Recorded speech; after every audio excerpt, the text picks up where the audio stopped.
Okay, good morning. Wow. I hate speakers that do that good morning and then you have to say good morning back, but that was really dismal. Um, our speakers are going to have to work really hard today to keep up with everything that goes on out there. We just did this show in New York 2 weeks ago, and I wasn't sure, but I became a fan. It's a pretty interesting format. So I've got good news for you. I have been speaking at the California show. I just looked back for 19 consecutive years, and the good news is I'm not speaking today, so you don't have to worry. We've got high quality speakers today. We're going to be talking about a lot of different technology things and some really interesting approaches to that today.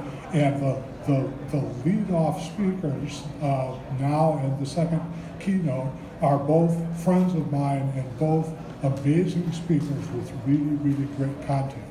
Jody Padar is a young practitioner from me. Jody, you're young, trust me. Anybody in the 50s is young. A young practitioner from Chicago. I've known Jody for many years and watched her grow and develop. She's CEO of a group called the New Vision CPA, right? And she truly does have new vision. She's undergraduate from St. Mary's. She has a master's in tax. I like people who have masters in tax. That's a bond that Jody and I share. She has a great passion, not necessarily for technology. People look at Jody and say she's a technologist, and she's not. She's a very smart woman who understands how to use technology to make a more effective practice. And it's a matter of technology and people and things like that. You'll hear that kind of theme throughout the day. So you won't hear a lot of real hard nuts and bolts, coding, deep bits and bytes kind of things. You're going to hear practical things that you can take back to your office and put into effect as soon as you get back there. So that's enough babble for me. Please help me welcome, and do a better job this time. Help me welcome my friend Jody Padar.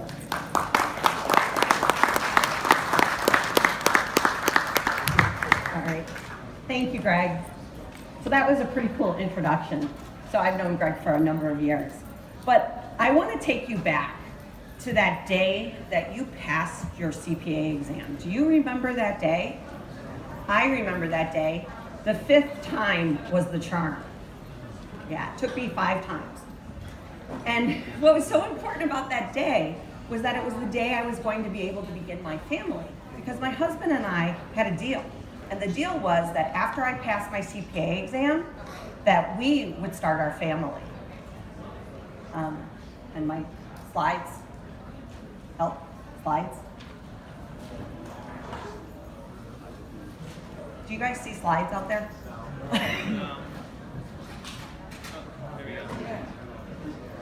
Okay. So we were going to start our family. And it was pretty cool because I was working in a mid-sized firm, about 7 partners and 50 or so staff. And tax season was upon us. I was getting my master's in tax, and I found out I was pregnant. And that was really cool. I was so excited. And then it was tax season. And I was told that we were going to have mandatory 60-hour work weeks. Yeah, and I was really tired. And so I went to HR and I said, that I was tired and was there something we could do? And they said that the hours were a requirement of the job and that they would, it would be reflected in my realization and my utilization rates. However, they would make an adjustment for me and I would only have to work 55 hours a week during tax season. Yeah. Some of you may be in firms like that still today. Anyways, I made it through tax season, and a colleague of mine, a guy who sat actually in the cube like next to me, he went to HR on my behalf because his wife was pregnant at the time, and he, wanted to stand up for me or whatever, and I didn't even know he went to HR. And he was told that it was an HR issue and not to get involved. And basically what happened was, I realized at that point that it wasn't an HR issue, it was an issue with the culture of our firm. Then came September 11th. And while companies around the country were sending their employees home to be with their families, my firm did not. In fact, my firm made a colleague of mine stay till 10 p.m. that night to finish a tax return because September 15th was right around the corner. Again, I realized that there was a severe mismatch between my values and the values of the firm. Now I had my daughter and everything worked out. I left that firm and I joined a new firm because this culture wasn't the right fit for me. And again, it was busy season, and again, I was pregnant. And it was crazy stress during busy season. And I had my son on March 31st. He was 6 weeks premature, and I spent the next 6 weeks in the NICU. And the icing on the cake, I went back to work after my maternity leave, and I was laid off on my last day of maternity leave. Do you think there's something wrong with the culture of the CPA firms? Yeah, I did. So I took the summer and I started to regroup. And I thought that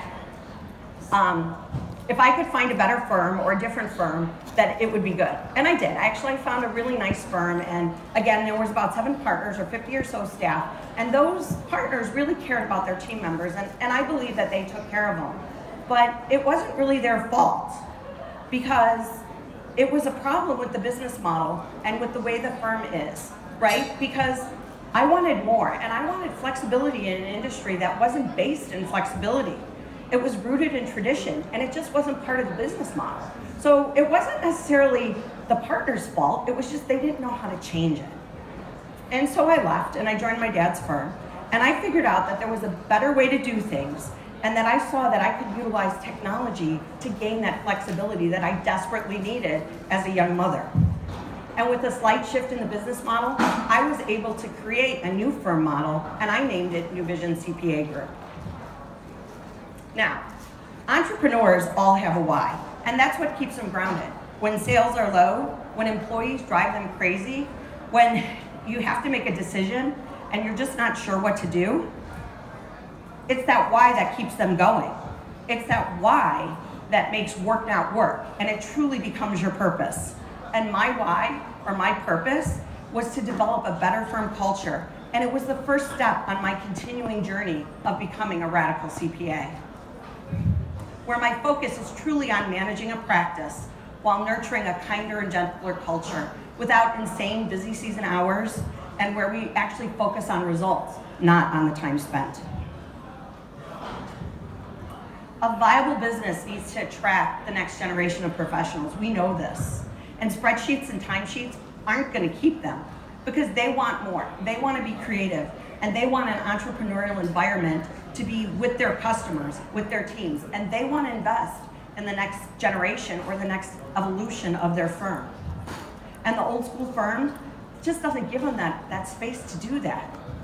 Now, the mid-sized firms with 7 to 100 partners, they're poised for significant growth. But the answer has to be in how we measure profitability, because we have to change how we look at what makes a firm profitable, because billable hours isn't going to work anymore. And if you were to measure my firm based on old school firm profitability, it just wouldn't work.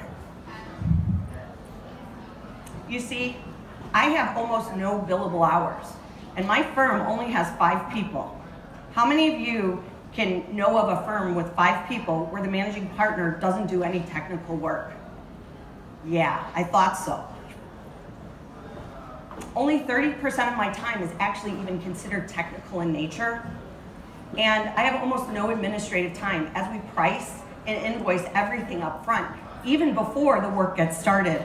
So that allows me to spend time marketing and selling and creating content, which is pretty cool because that's actually what I like to do, right? I like to do biz dev. And industry surveys can't measure profitability in this new firm model because I don't bill hours. So how are you going to tell me what my utilization and my realization rates are? So we really need to think about a new way to measure profitability to make sure that new firms get the credit that they actually deserve for being profitable. Revenue minus expenses equals profit, right? But to build a long-term sustainable entity, we really need to invest in our futures.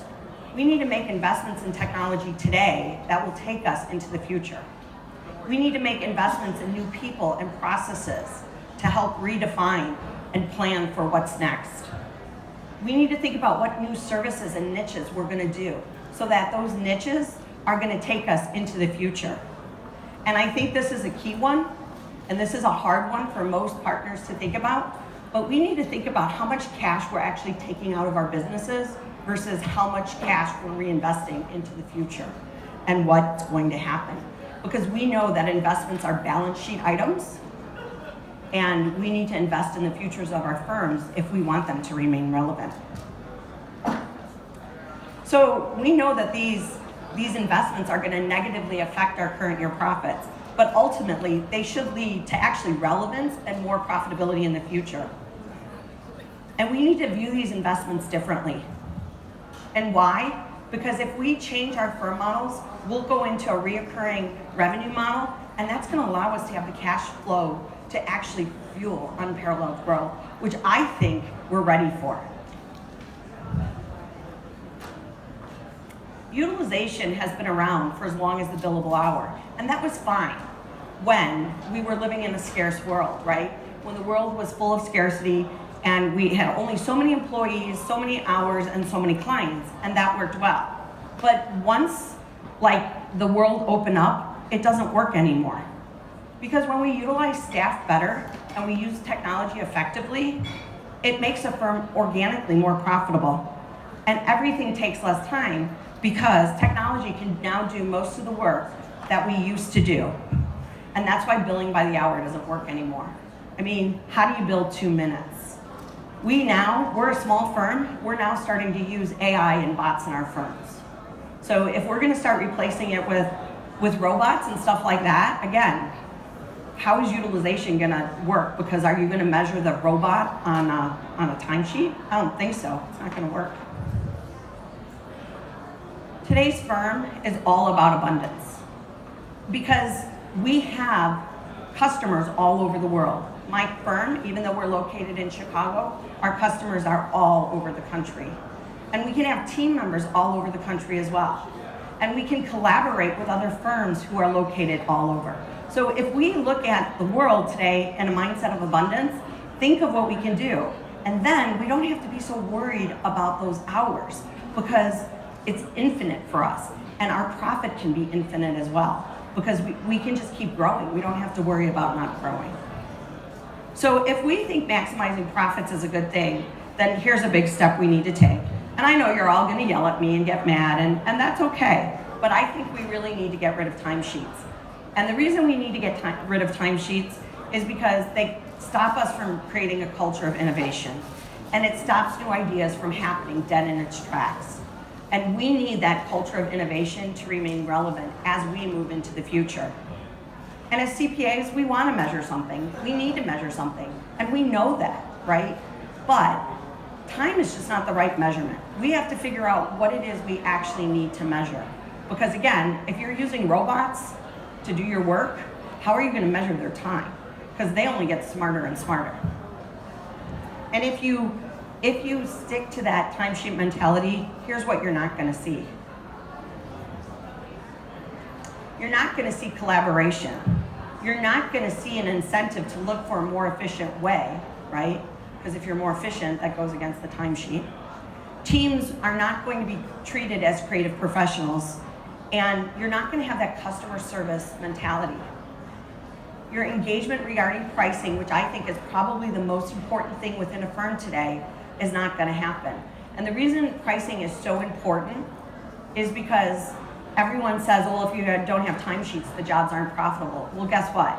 If you don't have your team understanding how pricing actually works in your firm, they're going to give away the house. So pricing has to truly become part of your culture. And that's the most important part of our firm, is pricing. And we all know that too, which cracks me up because everyone says, oh, pricing, but yet if you work with your clients in a consultative manner, how many times do you say, let's look at the top line, not at the bottom line, right? How do we affect our pricing model, right? So it's amazing to me that as CPAs, we haven't figured that one out. Innovation is inspired by speed and experimentation. And let's be real, our industry is relied on safe, tried and true processes. We think best practices are the be all and end all, and that's not gonna happen in the future. We need next practices, not best practices. So innovation in a CPA firm is pretty much an oxymoron, although a lot of firms now have put it on their website, which I don't necessarily agree with. It requires us to do things more quickly and more cheaply. And that's less expensive for us, and it's less expensive for the customer, which in turn makes us less money, right? So if we bill by the hour, it's not gonna work anymore. And that's why pricing is the most key factor in innovation. Because innovation can potentially cannibalize our business. But don't we wanna cannibalize our own business and not let the firm down the block do it? You see, I see this happening every day in my own firm. As the mid-sized firms lose customers to my firm, an itty-bitty firm in Chicago, who utilizes technology better. And we actually create digital transformations for our customers. And what happens is the customers are more connected to the digital transformation and to getting help into moving their own businesses into the new world than the relationship.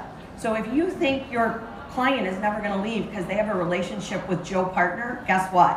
Technology is now more important than the relationship with Joe Partner.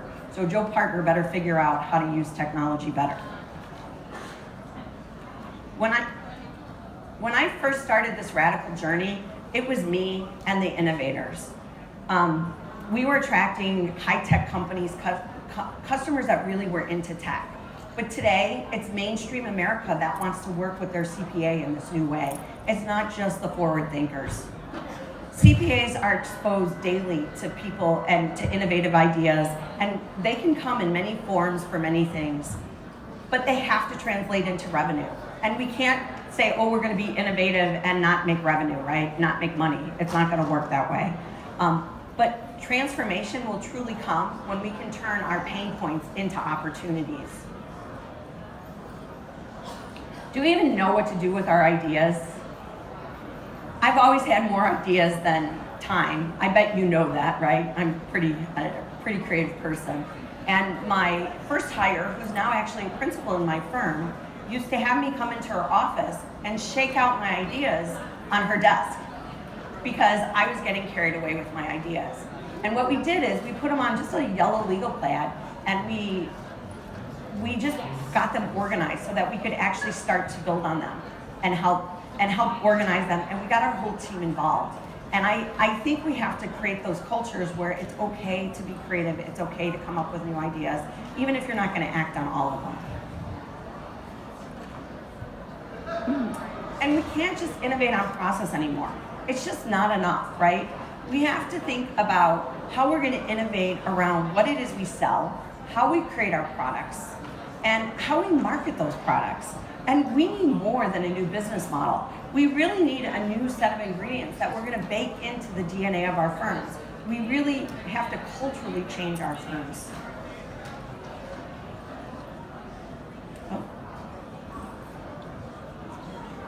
But we need to figure out how to translate these ideas into workable solutions. They can't just be ideas, right? We actually have to make something from them. And I think that's the hard part. But it starts with being open to and willing to listen to our team members come up with ideas and being able to prioritize them and actually come up with, okay, where's the first idea and where are we gonna start? Because otherwise, you know, they just get all jumbled and nothing gets done. And the other thing that we really need to think about is if we're not going to act on these ideas, do we want to hear them? Because I think that if you're not going to make a vested interest in hearing these ideas, then don't ask your team about them. Because there's nothing more frustrating than hearing that you're going to, you know, put action to something and then nothing happens. But innovation takes time and space to think. And traditional firms who are so focused on production-based hours via the billable hour, because that's the way they earn money, it doesn't work. You can't get out of the production line to actually be innovative, right? How many of us feel like that's the way our tax returns are, right? We can't keep up with the tax returns. They're just going through the line, right? And if you know this show, they start eating all the chocolates and then it like explodes, right? So we have to figure out how not to let that happen in our firms. And I know currently it's happening in a lot of our firms today. But thinking like an entrepreneur is not easy for us. In fact, sometimes it feels uncomfortable. And I believe that with our deep knowledge and technical expertise, we can actually own this marketplace. And I don't think we're doing it right now. I think we're letting other consultants come in and take over things that we should be doing just because we haven't gotten out of the compliance world. And you see, I've seen some really smart CPAs, and they do really good work brainstorming at roundtables. But the problem is they go back to their firms and they get caught up in the billable hour and in customer work. And so then they leave and nothing happens. So if there's one thing that you guys are gonna walk away with today, I want you to think about how you're going to lead innovation within practice management within your firms, because that's really important. You guys have to be the catalyst of change in your firms. Now, if you say, I'm adopting cloud technology, I'm innovative, I say you're not. I say that's reaching for the low-hanging fruit, and I've been in the cloud for 10 years. So if you think you're innovative because you've signed up for some new cloud tech, you're really not. You're kind of mainstream. So just think about that as you start to hear things today and you go around that if you're not on the cloud, you already should be, and you need to move really quick to get caught up. But if we're going to talk about ROI, what's the return of not investing? And that's a choice, right? We actually have a choice to not invest in our firms, and it's an okay choice, but I want you to realize that that's a choice you're making. It's not just, oh, I'm just going along, right? You're actually making a choice there. And what's the cost or the risk of actually being left behind because you didn't do it? And I know that this challenge wasn't one of the courses we took in school, but our peers are moving in this direction and they're willing to help you. So we can learn from one another and go forward together, because there is no absolute correct roadmap to do it. We're gonna have to figure it out as we go along. And you see, ideas and inspiration go hand in hand, and they can be found anywhere, from the most ugly and mundane to the most beautiful and stunning. But ideas in businesses and business models are born because someone couldn't find what they wanted. Something was missing. There was a frustration. They needed to change something. And problems are excellent sources of ideas. So when you're angry about something, I mean really angry about something, that's where you can find a solution. And for me, that's why I was starting a new firm. But think now, how was your last tax season? Was there something in it that made you angry, that made you want to change something or switch it up? You also have the opportunity that if you need to reduce costs, there's a source of new ideas. And who doesn't like to save a few bucks? Think about it. Those with tight resources are people who come up with innovative ideas. A lot of people ask me why I started pricing my tax returns up front. That's right. When we send our organizers out, we send our tax returns, our invoices with them. And people are like, how'd you think of that? And it was honestly because I had no cash, right? And I had to pay people to do the tax return before they were there, right? So if you have no cash and you have to figure it out, guess what? You'll be innovative. So we need to rethink those kinds of things. Also, ideas come in the form of customer demands. So obviously here in California, marijuana is legal. And I know that in Illinois it's not yet. But I know that as the cannabis industry grows here, that there's lots of opportunities for CPAs to go into that market as well. So as other industries are becoming more innovative and changing up things, we can follow the market and add those to our practices as well. But really, the search for new ideas is more of an attitude than a task.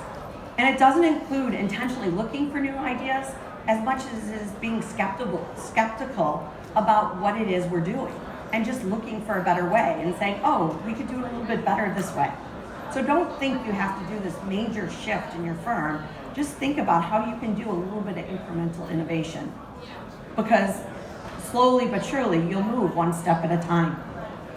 And a culture that's open to research and development and failure is really important. Because employees need to be given opportunities to fail and to learn from those failures.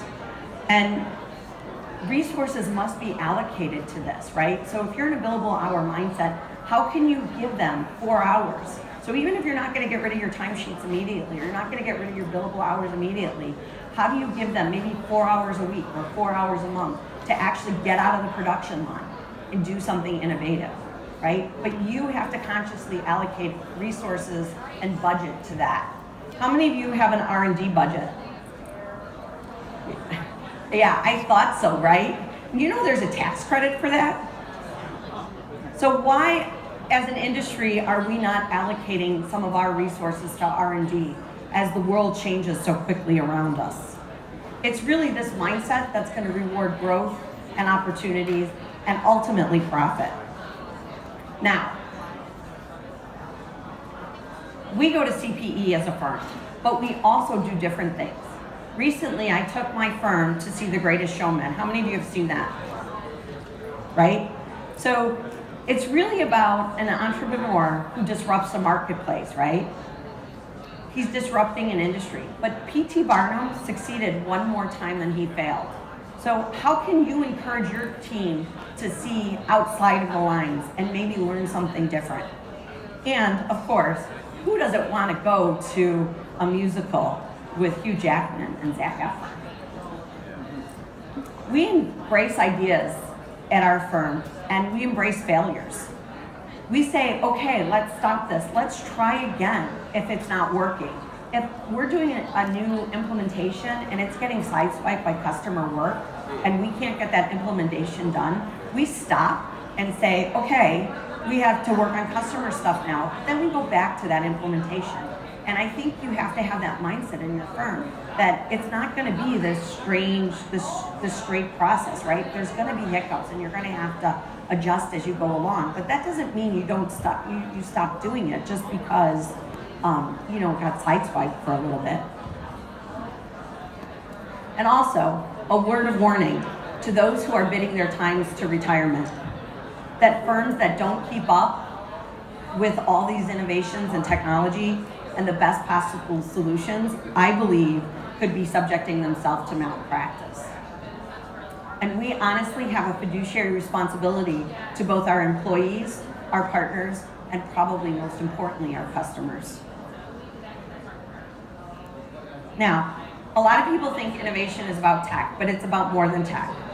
It's about how we create an experience for our customers. And our customers' expectations have changed, and we need to be able to keep up with those expectations.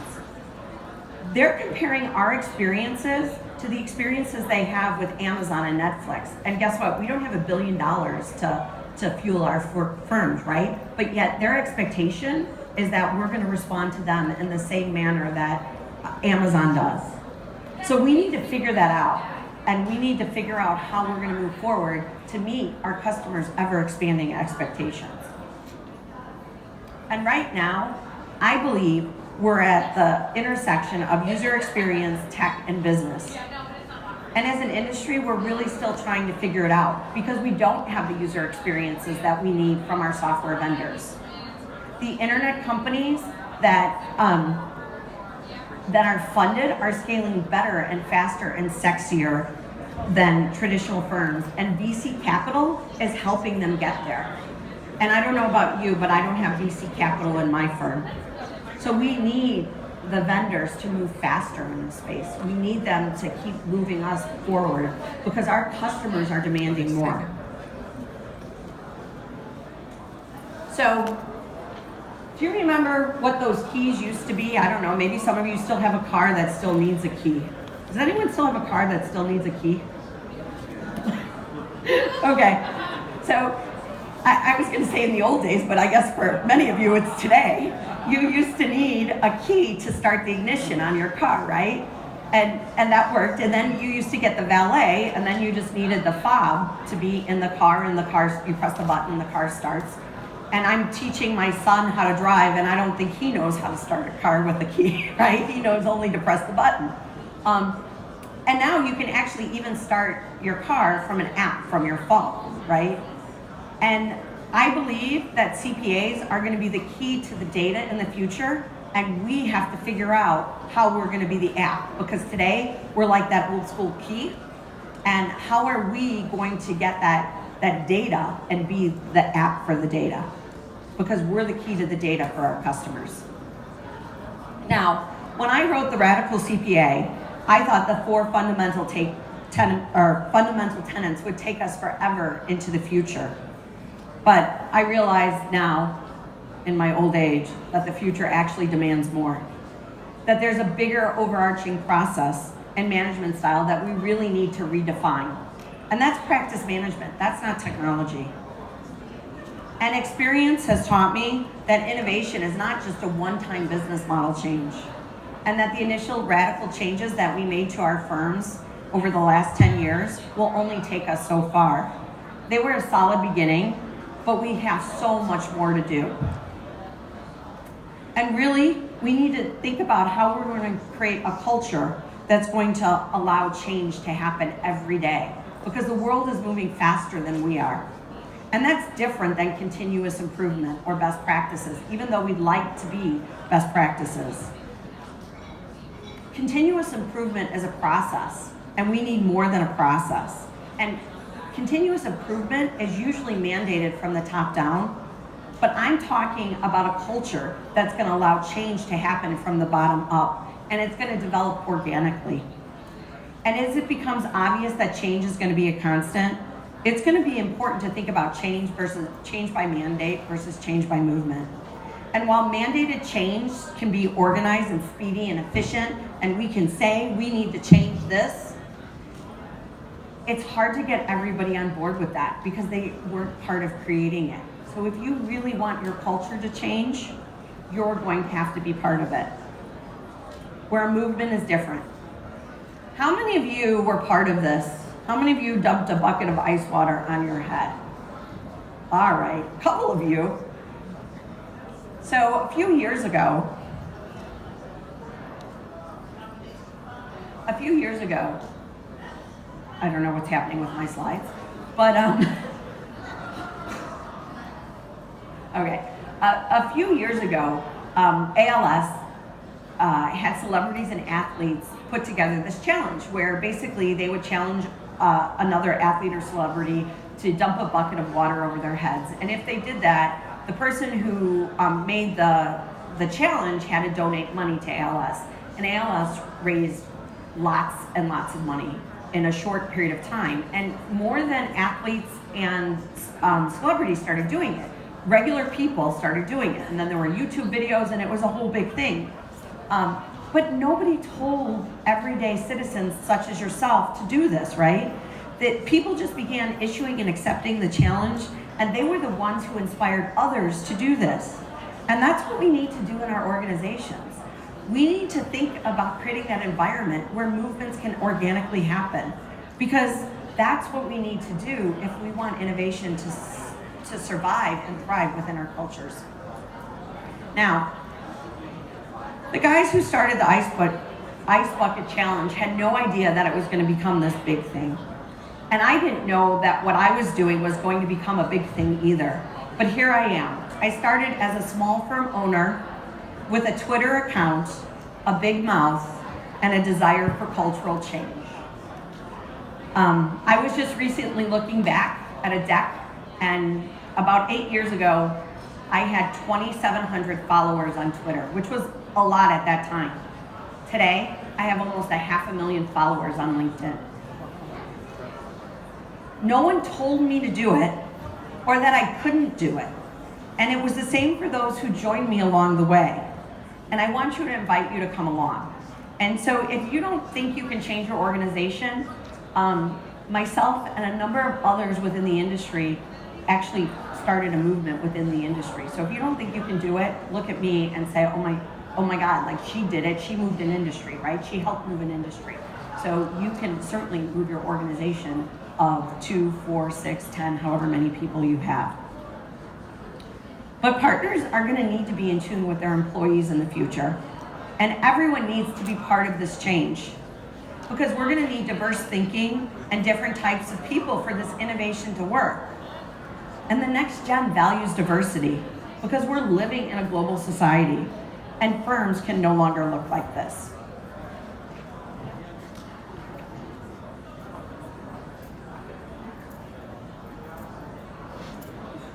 So right after I'm telling you that you're going to open more doors by being diverse, I'm going to tell you that not every potential customer is going to be the right fit for your firm.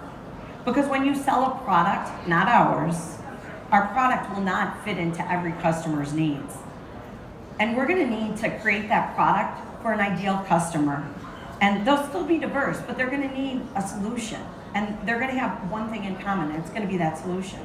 And we can't be everything to everyone.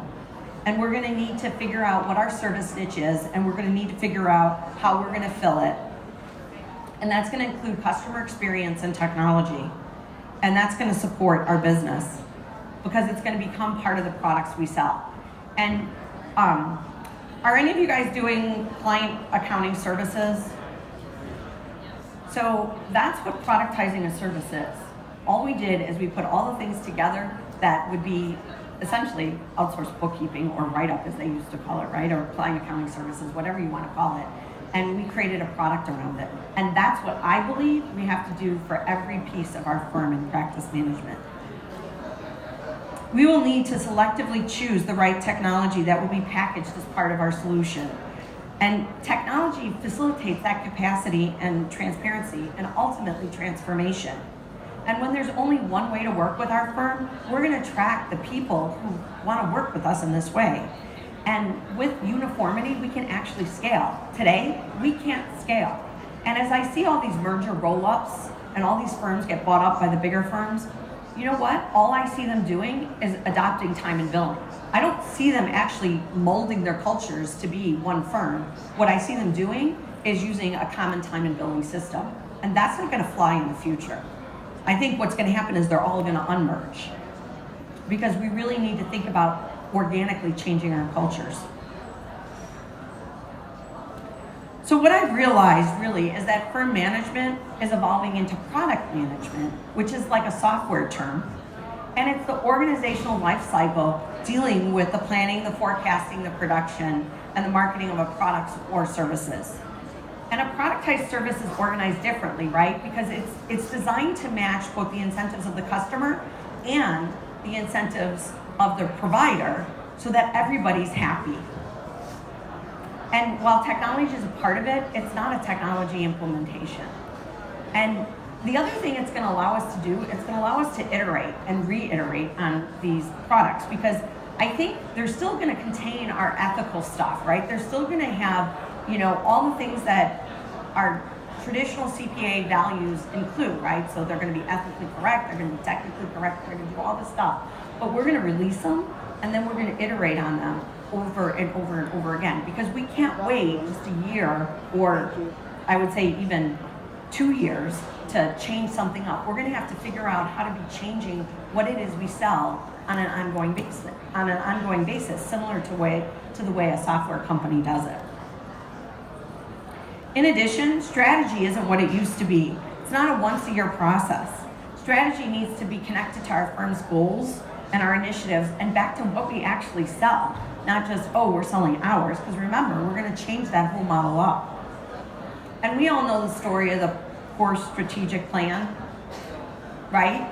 Well, maybe there was a good golf game in there, but we know the partners go on the retreat, they go make their strategic plan, they play in between their rounds of golf, and then they come back and they put that plan in a drawer or on their intranet, and nothing ever changes. And the employees feel that, and they know that. So that's why it becomes kind of a big joke that they're all going golfing, right? And we had good intentions. We wanted to create that strategy, but we know that with the workload compression and everything, it's just so hard to actually implement it in between client work. So I'm going to take you back to that test. And remember the day you got that letter, the day you were able to put CPA after your name? You may have felt overwhelmed, but somehow you got to where you are today, and you did it one step at a time. I'm not asking you to do all of this overnight. I just want you to begin and take one step, just one step, because that's the way radical CPAs did it, and that's how we're continuing to evolve. And if you take that first step today, then to incremental innovation, then we can take you from success to significance for your firms. Thank you.